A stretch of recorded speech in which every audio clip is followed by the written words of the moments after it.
In this video, we're going to take a look at the Site Planner. Now, the Site Planner is really at the heart of what Siteboards is about. In fact, I named it Siteboards to be a play on the idea of storyboards. The most important thing you can do nowadays is to tell the story of your client via the website, and that's what will separate you from the others. And the Site Planner is a great tool to get that accomplished. So let's head over there.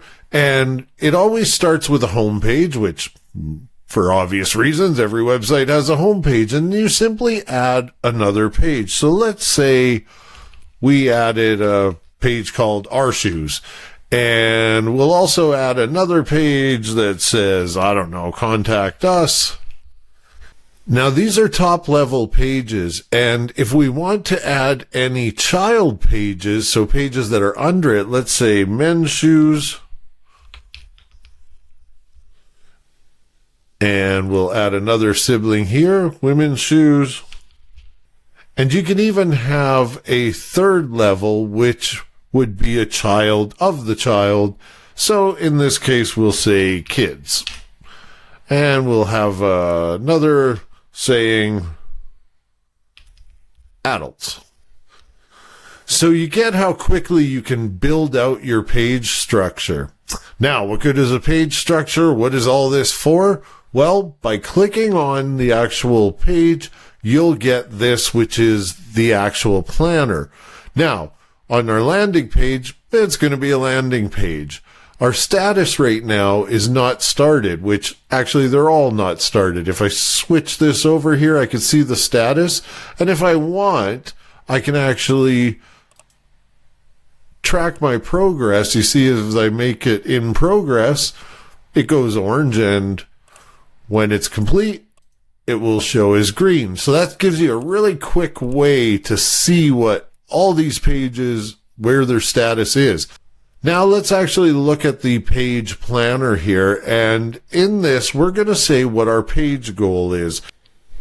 So I filled this in, and I've given it some information that, it keeps along with this idea that it's a shoe company and that they make handmade shoes.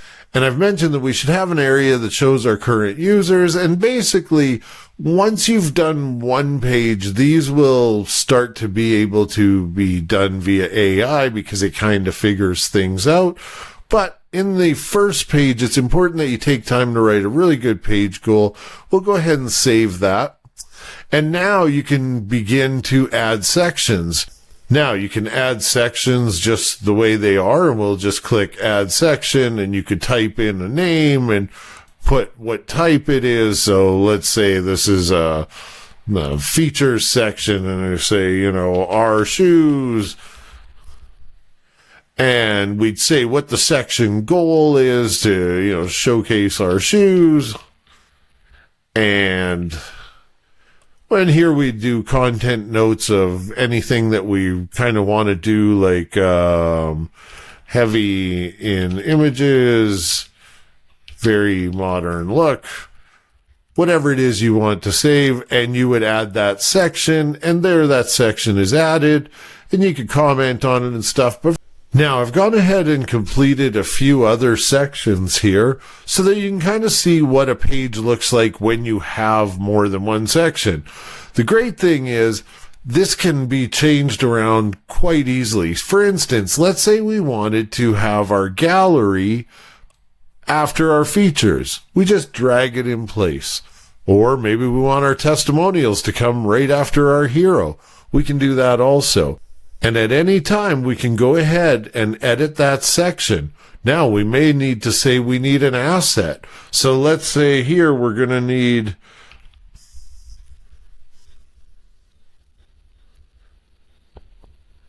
a close-up of the shoe lines. And we'll say an image, and how many are we going to need? We're going to need 3.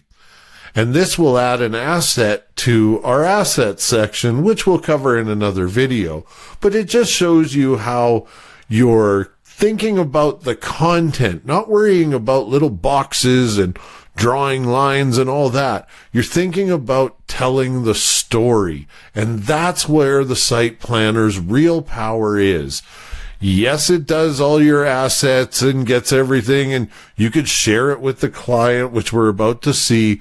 But the main thing is that it's a place for you to compile the story, to storyboard the entire website so that it makes one cohesive story. Now let's go ahead and save that page. And let's share it with a client.